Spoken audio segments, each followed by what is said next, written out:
इस तरह ही गल है। तीनों पलांतियां दा जनाब उन्हें पेट्रोल छिड़किया उसले होया है। वो बंदा पहले आया है, आके उन्हें रिसैप्शन वाले नाल कोई गलबात हुई सी थल्ले जेहड़े दरवाजे विच हुंदे ने।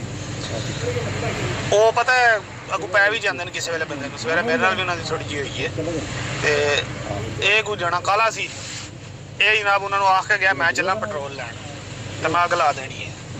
अगू उन्होंने आ देना है जा तू ले आ पेट्रोल तो ला ला के इन्हें आख्या मजाक करता पाया। वो जनाब गया नाल पंप है इत्थे सारिया का ना, सारिया वाले पंप तो उन्हें गैलन लिया लिया के जनाब उन्हें स्पीड मार के पहले थले सट्टिया थले ज्यों सट्टिया तो बाहर नस आए बजाए उन्होंने पकड़ने लैटर उहदे हत्थ च मैं खोया।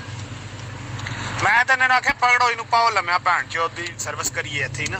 लेकिन जी ढेर सारे उन्हें कलावे मार ले उन्होंने जनाब। तो ना कोई सट मारने का स्वाद उत्थे आना सी ते वाम जनाब अफरा तफरी मच गई। अला ला ला ना जड़ा जी नसो थले ना। अगू जे जरा सारा भी एक शोला भी निकल आंदा ना तो जितना कि उन्हें पेट्रोल सट्टिया सी तो पेट्रोल नूं पता एक सेकंड तो पहला अग लगती है। तो 70-80 बंदा सी फैमिलियां समेत बच्चियां ते रेहड़ियां ते लैके वाम उत्ते चढ़ी है। तो कोई इंतरा दा सलीदा भी साडा जेड़ा कि खुला है पता ही है।